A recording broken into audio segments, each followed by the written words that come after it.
Buenas noches, esto es Zona Franca, yo soy Daniel Pacheco. Las protestas ahora mismo en Chile son llamativas por lo que significa ese país en América Latina. Chile es el país de mostrar del modelo de economía liberal en el continente. Un país de crecimiento económico, sostenibilidad democrática, privatización de servicios públicos, inversión extranjera y exportaciones. En los últimos 10 años, Chile bajó su pobreza del nivel que tiene hoy Colombia, más o menos del 30%, a un 8% en el 2017. Es decir, casi 20% de reducción de la pobreza en una década, a niveles cercanos a los de países del primer mundo.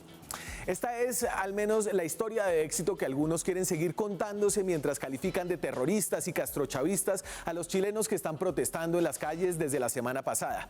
Pero en este viejo libreto que reedita el enemigo interno hay un error importante. Más allá de que la violencia haya marcado muchas de las jornadas de estas protestas, la dificultad parece ser la de superar una historia muy persuasiva de éxito. Los logros son innegables. Lo que hoy parece estar en duda no son esos logros, sino si son suficientes. Y hay cientos de miles de personas dispuestas a salir a la calle para decir que no lo son. Y esto agita preguntas ansiosas. Si incluso el camino de Chile ha sido insuficiente para traer satisfacción a las necesidades de la gente, ¿hay que cambiar el modelo? Esta pregunta retumba con un eco especial aquí en Colombia, que en este gobierno sobre todo está casado con una senda muy similar a la chilena. El problema es que donde hay proyectos alternativos en el continente las cosas no marchan mucho mejor. Bolivia, como para no comentar la debacle económica y social venezolana. Bolivia también pasa por estos días por agitaciones y protestas. Allá el problema parece más conocido, el de la transferencia del poder en una democracia. Pero incluso el hecho de que Evo Morales haya perdido el favor de los 2/3 del país, que lo habían reelegido ya en 2 ocasiones anteriores, parece indicar que además de estos conflictos con la democracia, hay también ganas de cambio en el país que mejor resultados le había dado el socialismo del siglo XXI. En medio de estos dilemas, que cuando se plantean como una decisión irrevocable entre extremos suelen ser falsos dilemas, lo que sí sorprende es que en América Latina no hay ideas nuevas. No hay algo distinto a la escuela de Chicago o al ALBA. Ideas nuevas sobre cómo responder a un problema continental de crecimiento muy mediocre, sobre cómo responder a las demandas de la clase media en países que aún tienen grandes retos para reducir la pobreza, sobre cómo encontrar una posición más ventajosa para América Latina en la problemática globalización actual. Y aquí hay que decir que protestar no es lo mismo que proponer. Y tenemos mucho de lo primero, pero muy poco de lo segundo. Aquí arranca Zona Franca.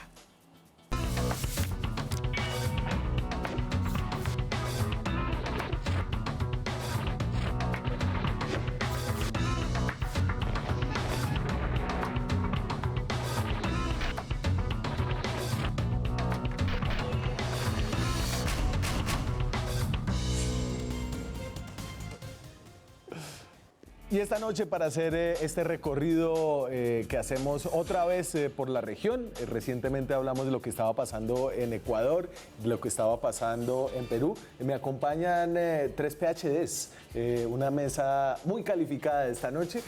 Sandra Borda es politóloga, tiene un doctorado, es profesora de la Universidad de los Andes, escribe una columna en Arcadia, otra en El Tiempo y es la directora, fundadora, copropietaria de Buceando el Naufragio.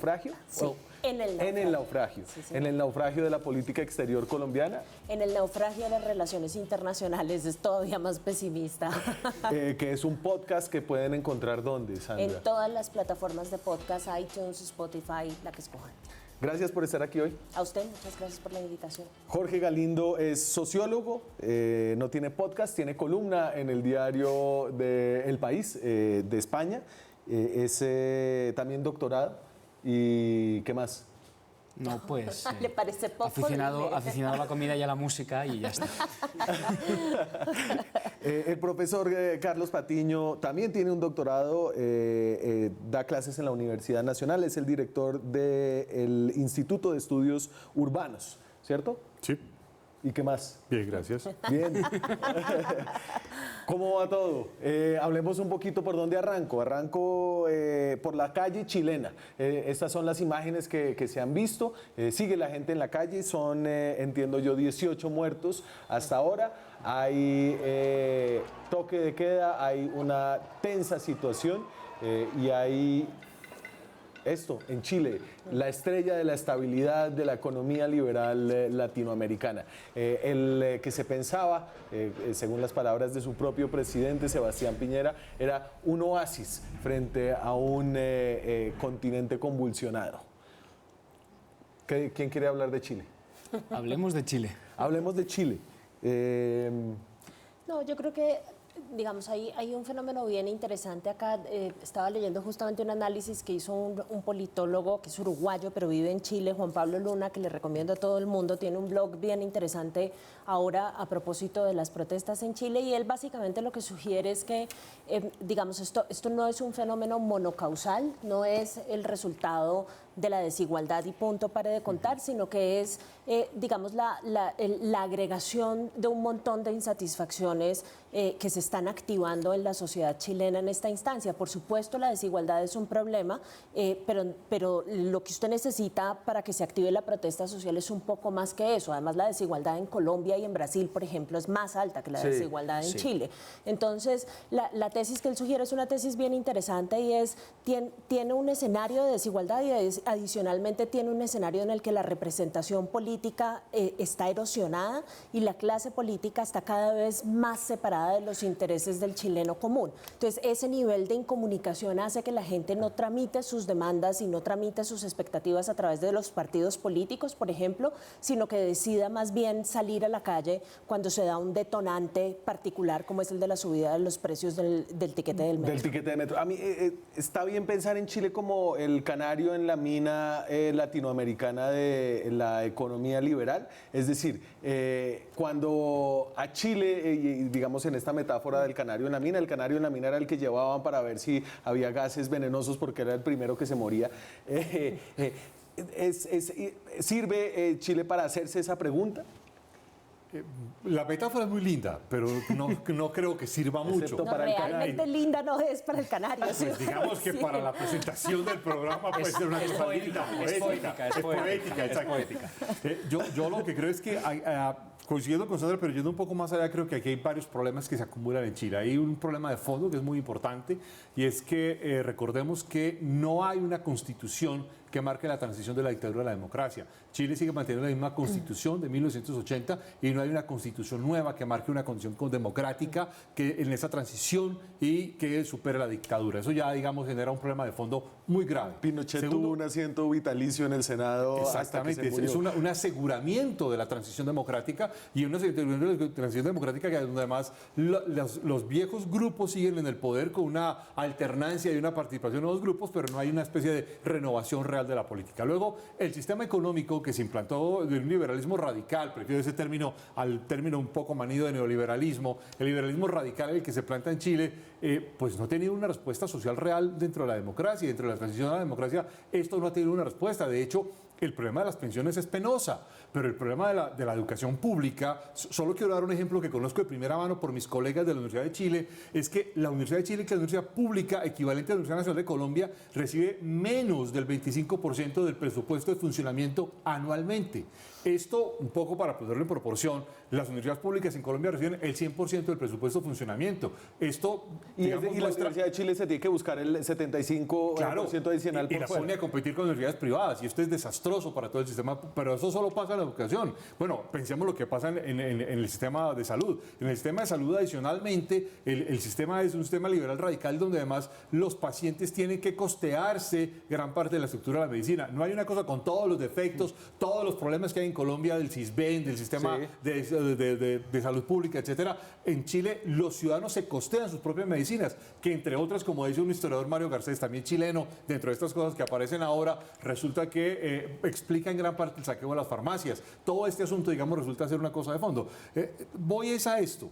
Hay un acumulado de problemas muy importantes de fondo en esta perspectiva, pero desde otra perspectiva, desde mis áreas de interés obviamente, también hay que señalar una cosa que es muy interesante y es que esta diferencia de la movilización de 2002, de la revolución de los pingüinos, de la revolución de la manifestación o el alzamiento, del alzamiento de 2006, del alzamiento de 2011 en Chile, que son los tres grandes antes de digamos, este tiene una característica y es que esta es quizás la primera generación en sentido estricto que no vivió las consecuencias directas de la dictadura, que no vivió la represión de manera directa y que sale a buscar una confrontación con el Estado de manera abierta, sin mucho tapuje y sin mucho complejo. Y se tomó algún tiempo, pero yo creo que el presidente Piñera entendió que aquí estaba pasando algo distinto. Aquí le pongo un antes y un después, declarando la guerra y después pidiendo perdón.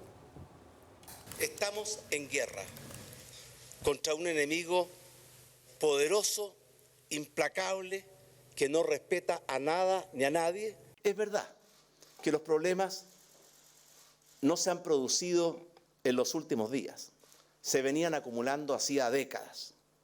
Pero es verdad también que los distintos gobiernos no fueron o no fuimos capaces de reconocer esta situación en toda su magnitud. Reconozco esta falta de visión y le pido perdón a mis compatriotas. Ahí va, le pido perdón a mis compatriotas. Le pide perdón, además, se supone que en nombre de sí mismo y de todos los gobiernos anteriores. Claro.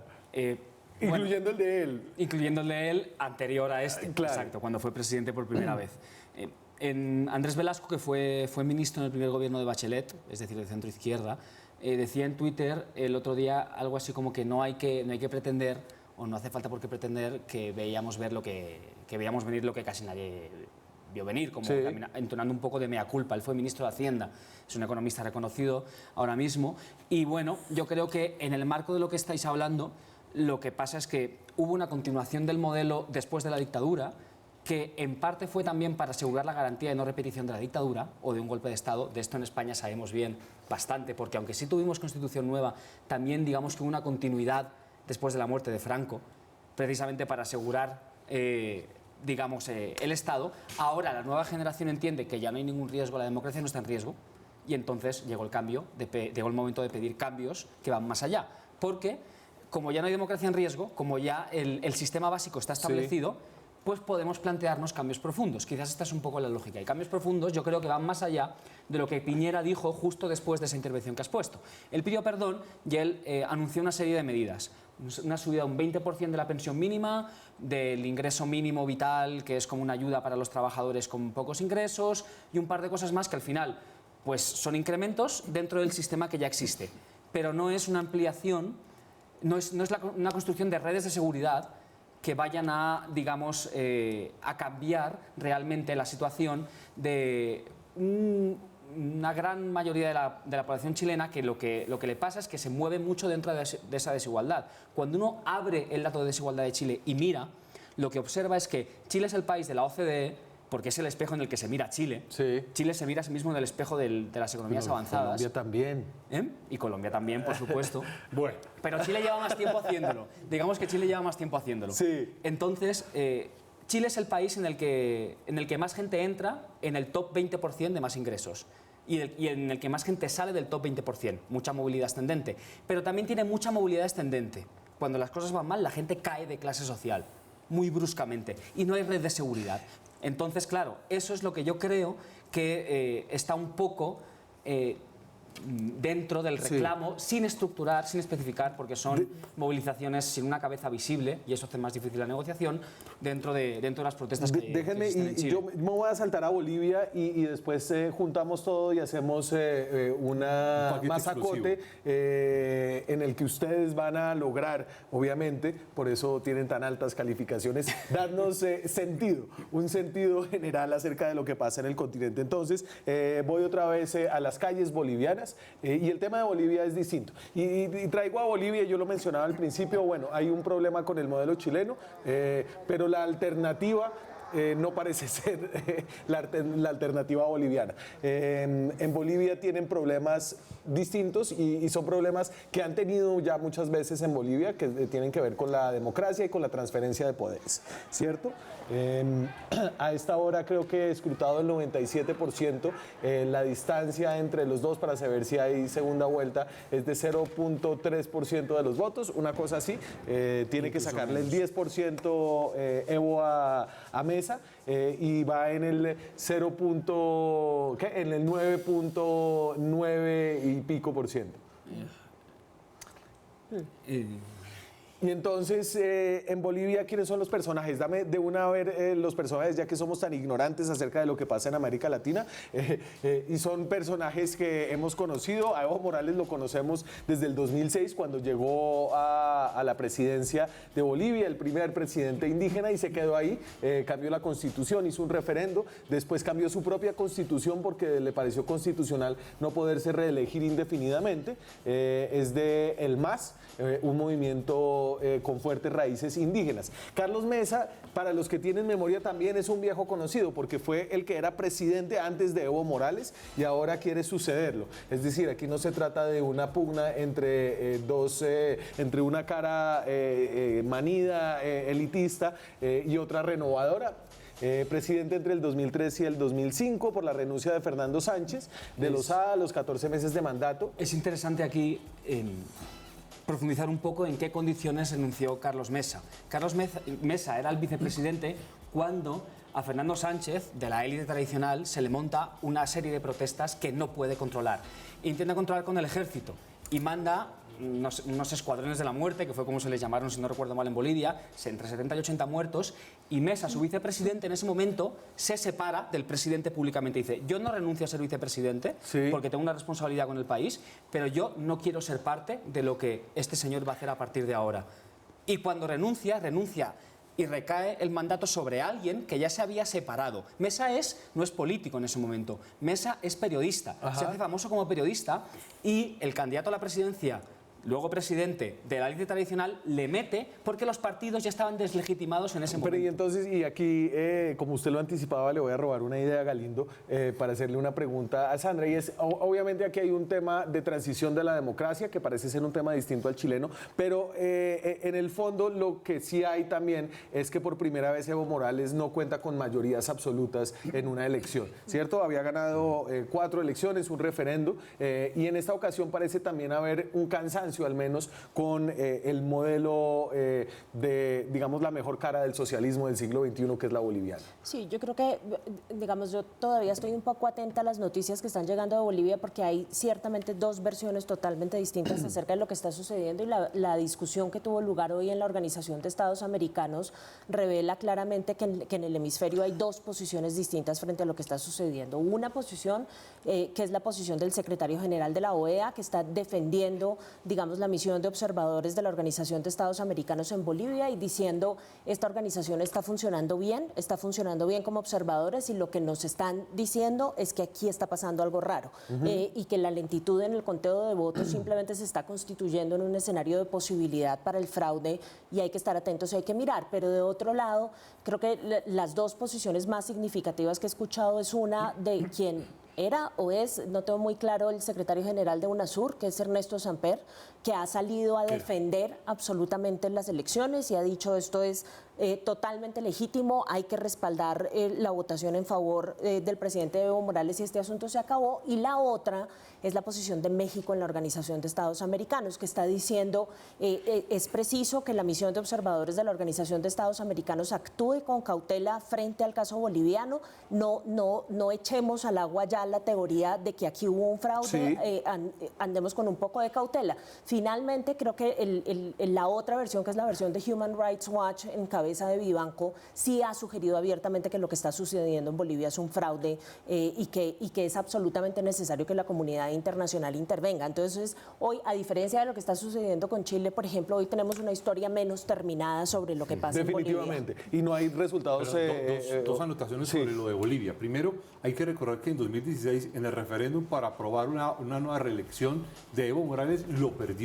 Y eso es muy importante porque ese referendo lo perdió y logra 49-51. Exactamente, y logra maniobrar políticamente para volver a que las Cortes le den el derecho a la reelección como un derecho humano de Evo Morales, que tiene derecho a la participación política, etcétera, etcétera, en un fallo muy discutido. Pero en la elección anterior, con otro candidato que se me acaba de olvidar el nombre, también hubo una fuerte discusión de si hubo o no hubo robo de votos. Y en ese contexto, obviamente, Evo Morales llega a esta nueva elección ya con un problema que traía de la elección anterior. Es decir, esto no acaba de surgir tampoco, esto trae ya unos serios problemas, pero además con un asunto que es muy de fondo y muy importante, que Bolivia tiene una sociedad muy partida que ha tendido a o ha dejado sobre la mesa la sombra de la secesión entre Santa Cruz de la Sierra y La Paz, entre sociedades, entre sectores completamente confrontados. Y aquí hay que decir una cosa, y coincido con lo que decía Galindo ahora, es que Mesa resulta ser una especie de candidato que ya venía de una presidencia que gestiona en un periodo constitucional e institucional que no es su periodo personal,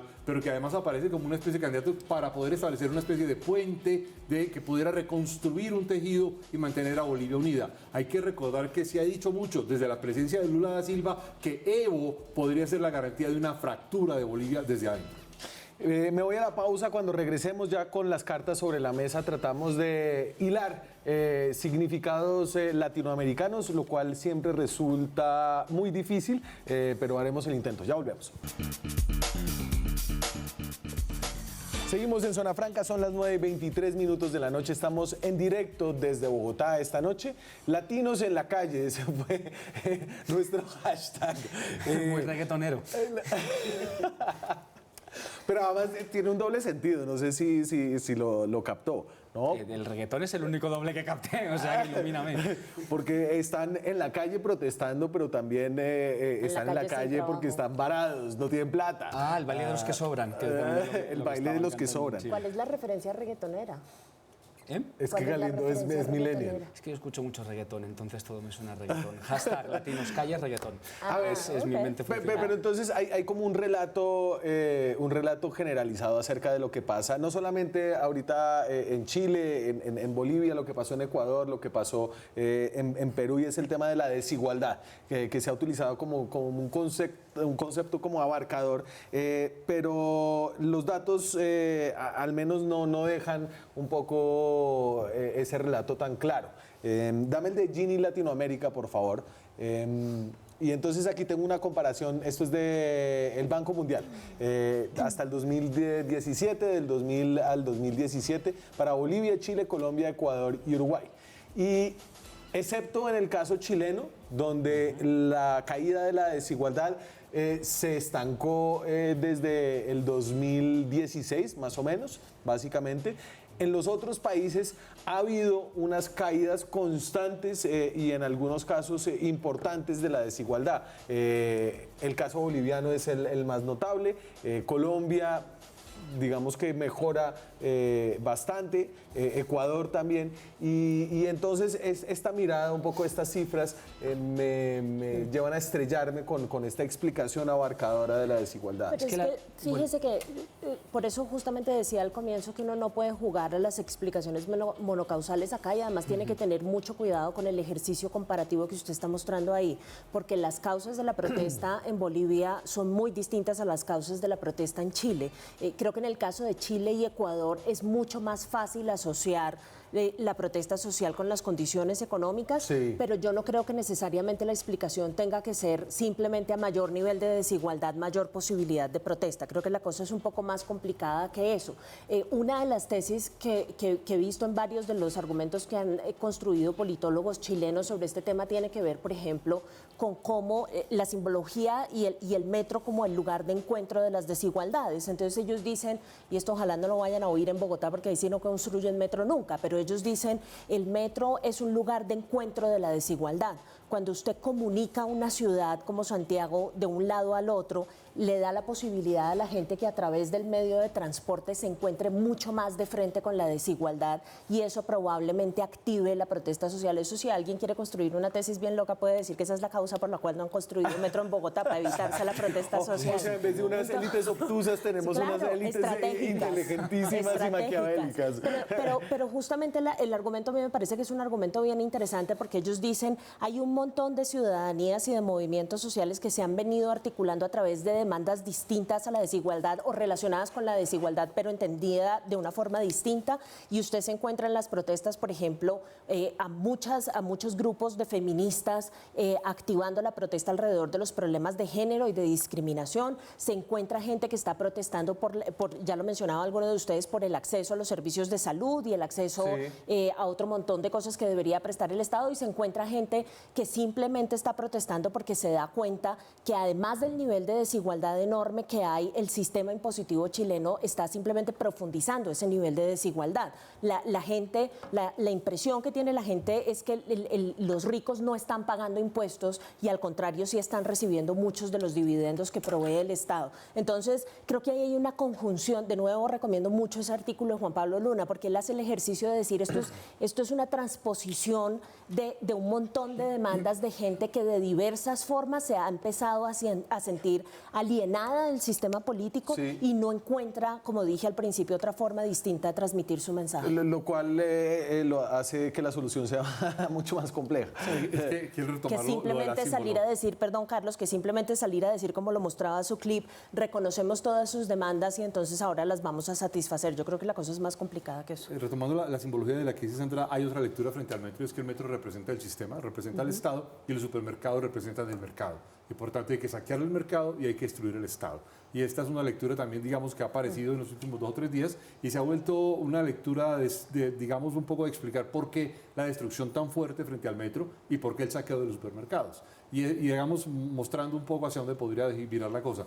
Sin embargo, quisiera, con esta simbología, retomar el fragmento del discurso de Piñera, cuando dices que estamos en una guerra, porque cuando lo escuché por primera vez me acordé... Que fue su primera reacción. Exactamente, me acordé de un discurso de Pinochet en las elecciones al referendo, cuando Pinochet sale y dice, es que esto es una guerra, estamos en una guerra, y se echa todo un discurso sobre la guerra y tal, y arma una cosa parecida.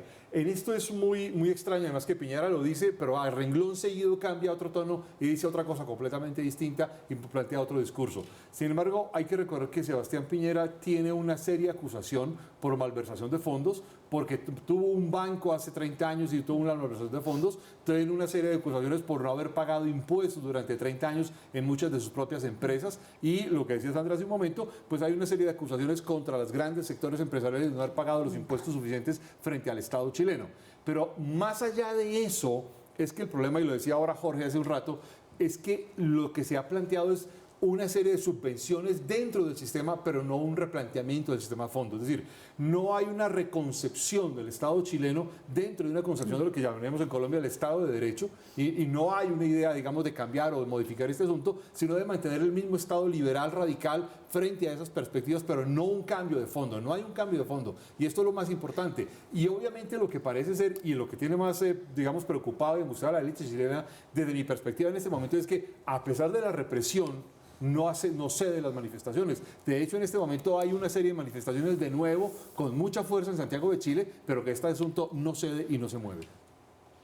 Y además es que, de nuevo, yo creo que ni siquiera tienen claro con quién interlocutar, porque las élites chilenas están acostumbradas a hablar entre sí mismas. Entonces, ante semejante movilización, sin una cabeza clara, sin una cabeza visible, surge una serie de demandas más o menos difusas de cambio de modelo. Las universidades, de hecho, entre ellas la Universidad Pública de Chile y también las privadas, dicen, nosotras nos ponemos a disposición del Estado chileno para pensar un nuevo modelo basado en la evidencia de Estado y demás, pero no queda muy claro cómo y con quién articular eso. A mí en eso me recuerda, de hecho, lo que pasó en España en 2011, el 15 de mayo de 2011, cuando tanta gente joven de mi generación tomó las plazas en España y los partidos políticos tradicionales se quedaron un poco como, ¿con quién hablamos exactamente?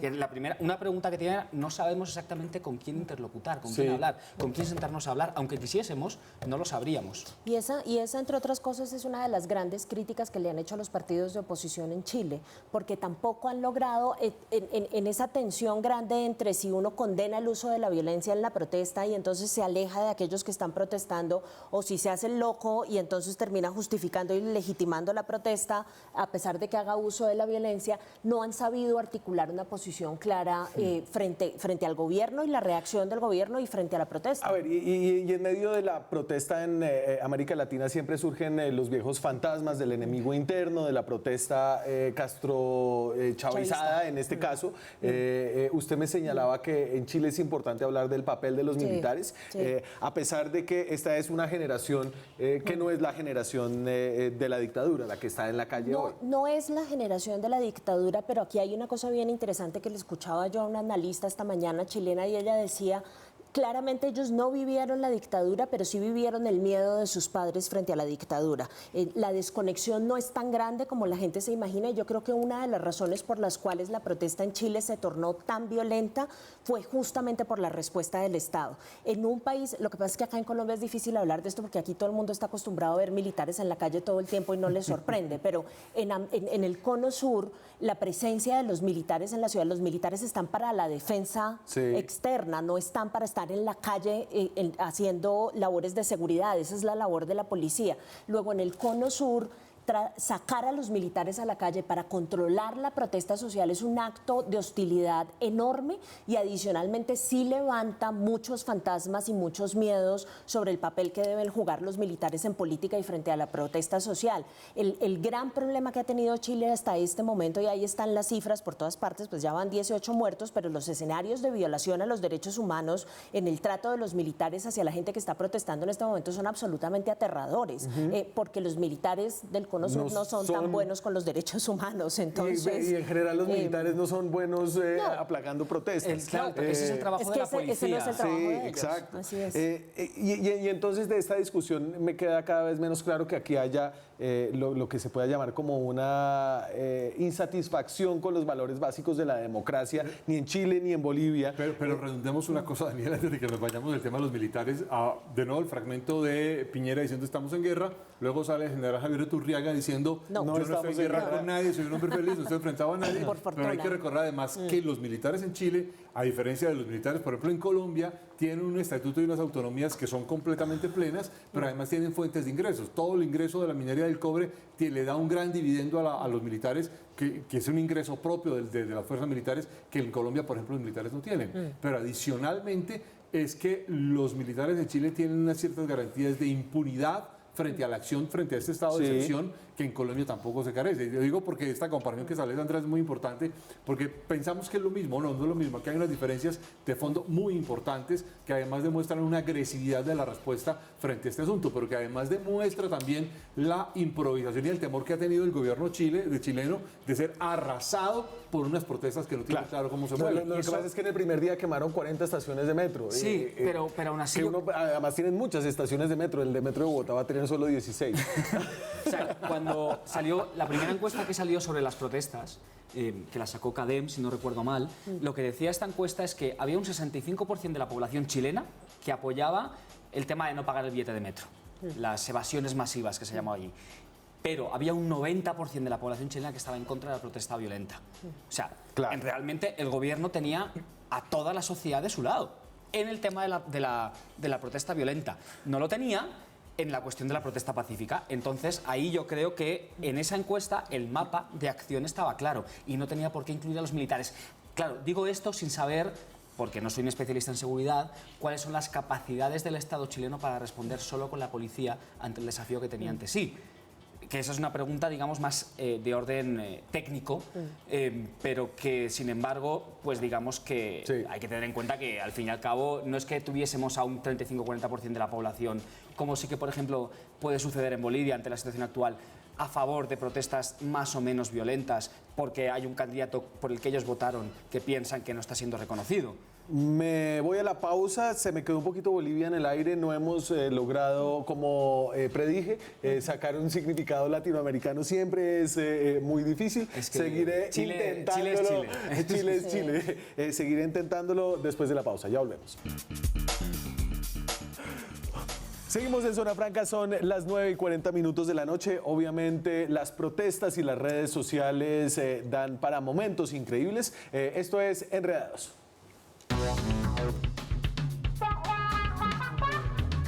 Nos enredamos con algunos videos que se han viralizado de las protestas en Chile y en Bolivia. En Bolivia, un grupo de manifestantes tumbó una estatua dedicada a Hugo Chávez. Y el baile de los que sobran de los prisioneros se convirtió en el himno de las protestas en Chile.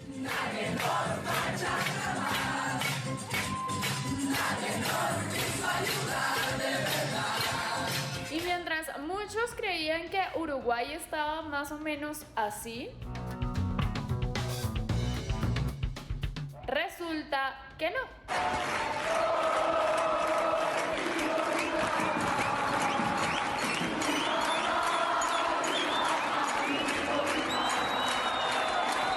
Protestas y más protestas, el pueblo se hace escuchar. Nos vemos mañana con más enredadas. Lo de Uruguay, Uruguay y Argentina van a elecciones este domingo, son presidenciales, pero en Uruguay además hay un referendo para darle poderes adicionales a los militares en ciertas tareas, por eso era esa manifestación. No nos olvidemos de los uruguayos, que también tienen sus dinámicas políticas y demás. Claro, pero pues allá sí una protesta, como todo en Uruguay, parece que es un país muy civilizado. Nunca falla nada. Todo el mundo estaba en una conferencia este fin de semana y todo el mundo decía, bueno, con tal de que no se caiga Uruguay, sobrevivimos, pues porque ese ya es como la última. Claro, pero Uruguay sería el canario en qué metáfora. en el estado, en la composición del Estado-nación latinoamericano. Es tan atípico Uruguay. Uruguay sí que es un caso bien interesante para hacer política comparada en América Latina. Sí. Es tremendamente atípico. Volviendo al gráfico, tiene una desigualdad mucho más baja, un nivel de renta muy similar al de Chile, es decir, muy alto para la región, y unos partidos más o menos establecidos con una dinámica de primera-segunda vuelta en la cual en la primera vuelta el voto siempre está bastante dividido y hay un debate más o menos abierto, más o menos plural. Entonces, la verdad sí. Hay alternancia, que es lo que hace rato no hay en un montón de sitios en América Latina. Yo les voy a poner a Nicolás Maduro, que obviamente ha sido una figura vocal en todos los episodios de inestabilidad, protestas o crisis que ha habido últimamente en América Latina. Maduro ha tenido cosas que decir y obviamente las tuvo que decir acerca del caso chileno, acerca del caso boliviano. Ahí están diciendo en Chile, los pueblos en la calle, le están diciendo a Pinochet, ya no son los 30 pesos, son los 30 años. Es la educación, es la salud, es la electricidad, es el gas, es el transporte, es el trabajo, son los salarios, es la discriminación, es la desigualdad. Le están diciendo los pueblos de Chile a Pinochet. Ya en Bolivia anuncian un nuevo autoproclamado. Sería el segundo autoproclamado de América Latina. Es la modalidad nueva de la derecha. Desconocer las instituciones, la Constitución y tratar de ir por la vía paralela con apoyo del imperialismo a destruir las democracias y los procesos progresistas, revolucionarios, de avanzada. De avanzada. Pero a ver, y aquí sí hay, es decir, está partiendo la papaya. Nuestro héroe. Nuestro héroe. Nuestro héroe del cinismo.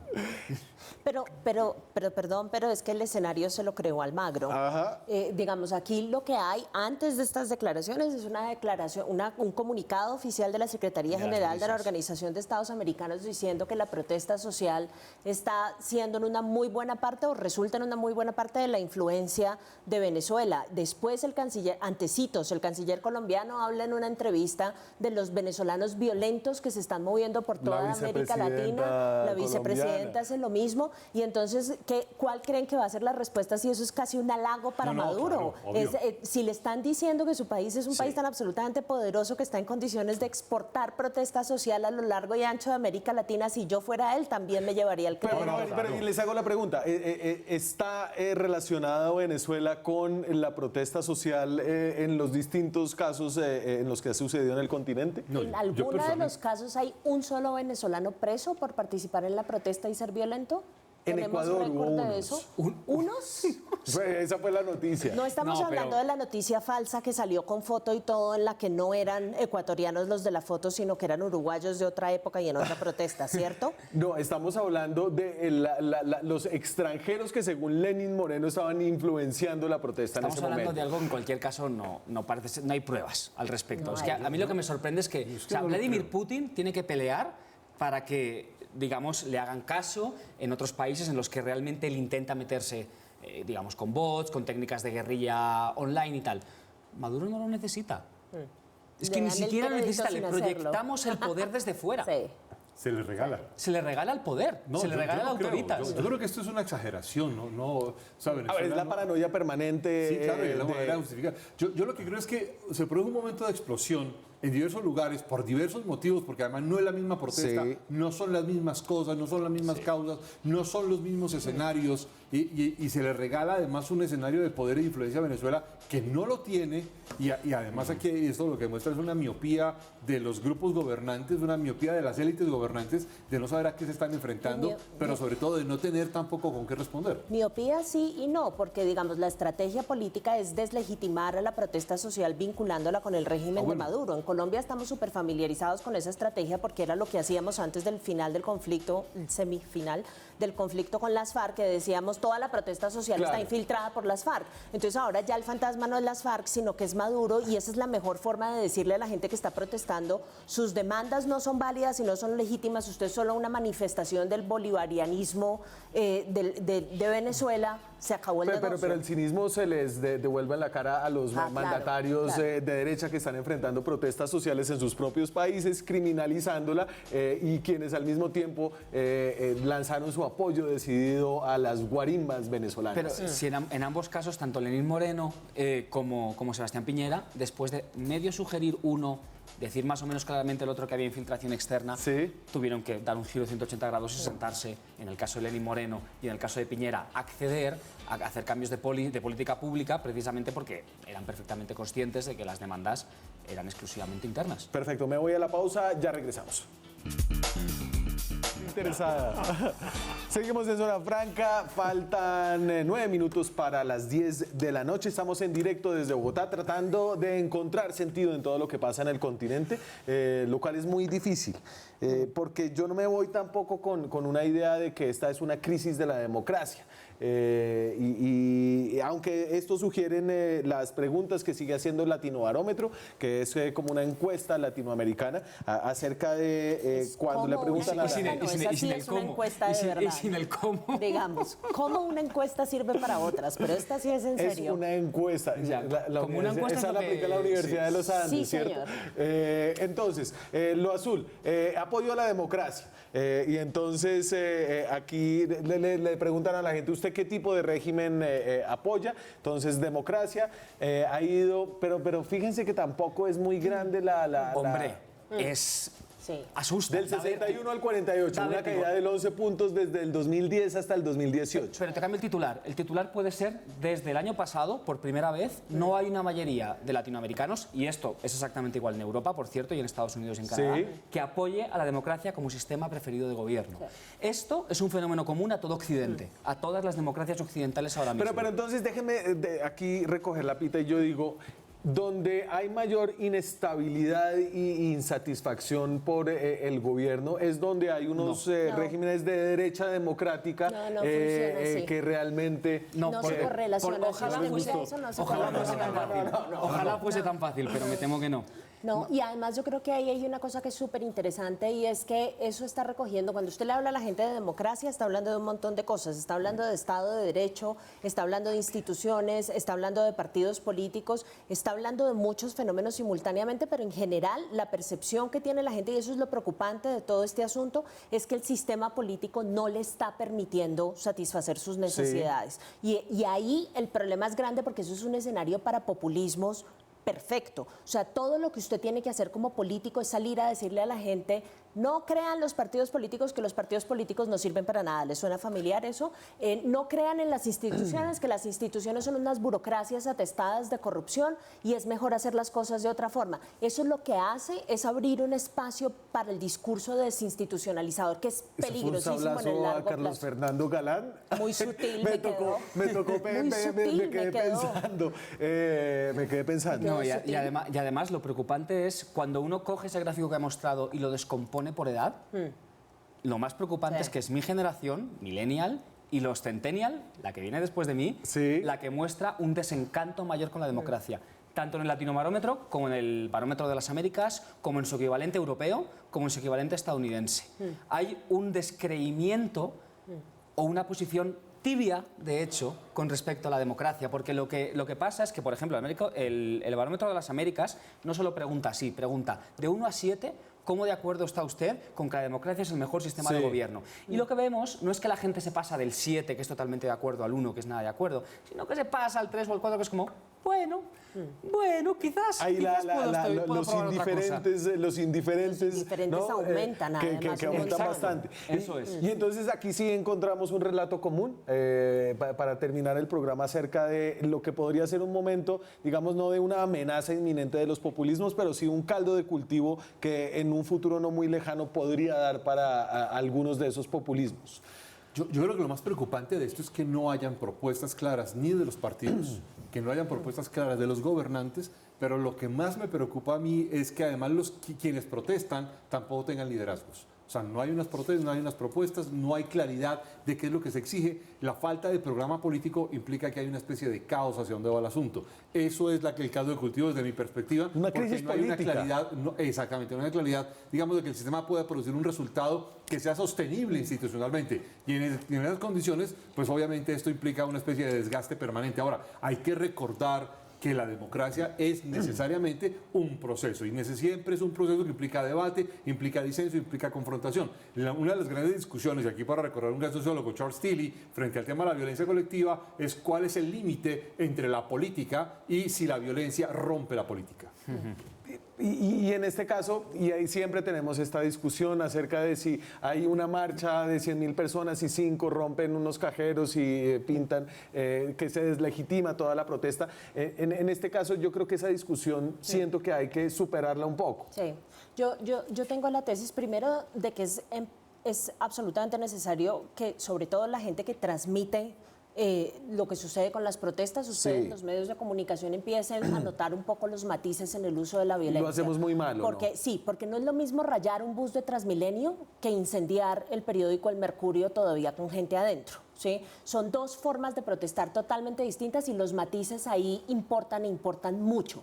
Y la otra cosa que me parece que es importante también en ese ejercicio de transmitir la información de las protestas es mirar la proporción y el significado de esa violencia. Es una cosa de 4 personas. Esta mañana estaba viendo un video de militares chilenos que se estaban entrando a saquear un supermercado. Sí. Entonces, el problema de los infiltrados en los grupos de saqueadores y en los grupos de manifestantes acá en Colombia también es un problema que hay que mirar con lupa y hay que mirar esas manifestaciones de violencia con muchísimo cuidado. Es que si hay video, hay noticia. Cosa que no le previene a los medios que hagan el ejercicio de mirar con muchísimo cuidado, de todas formas, cuáles son las causas de las manifestaciones y de las protestas pacíficas, que además, no sobra decirlo, son las de la mayoría de la gente que sale a la calle. No Sí. es la mayoría de la gente la que está usando la violencia, es una minoría. Entonces, a las mayorías hay que escucharlas.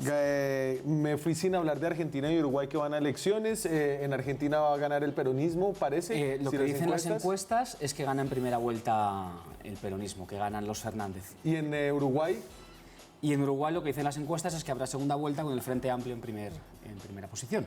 ¿y eso qué nos dice acerca de todo lo que hemos discutido esta noche? No sé si nos dice algo, pero yo te voy a responder lo que yo te quiero responder a tu pregunta, como Perfecto. siempre hacemos. Muy La bien. democracia es un ejercicio de distribución del poder. Si hay una parte de la sociedad que siente que no está recibiendo ninguna parte de esa distribución del poder, entonces se lo va a intentar tomar de otra manera.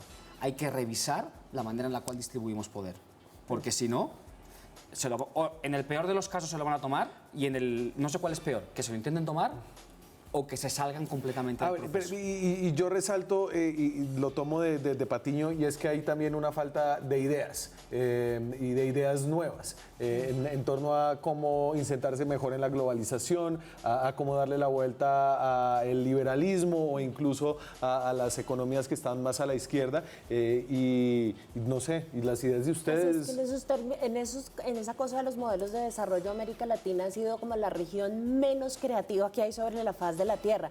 Particularmente en el Cono Sur han sido muy amigos de copiarse modelos de desarrollo como al pie de la letra y como si fueran manuales de instrucciones, y eso es una receta para el fracaso, porque tenemos que empezar a pensar en otra forma distinta de hacer las cosas. En Europa y en Estados Unidos están fracasando esos modelos estruendosamente. Yo creo que ya no empieza a valer la pena mirar un poco más para acá y tratar de meterle un tris más de creatividad. ¿Pero a a este quién leemos? asunto.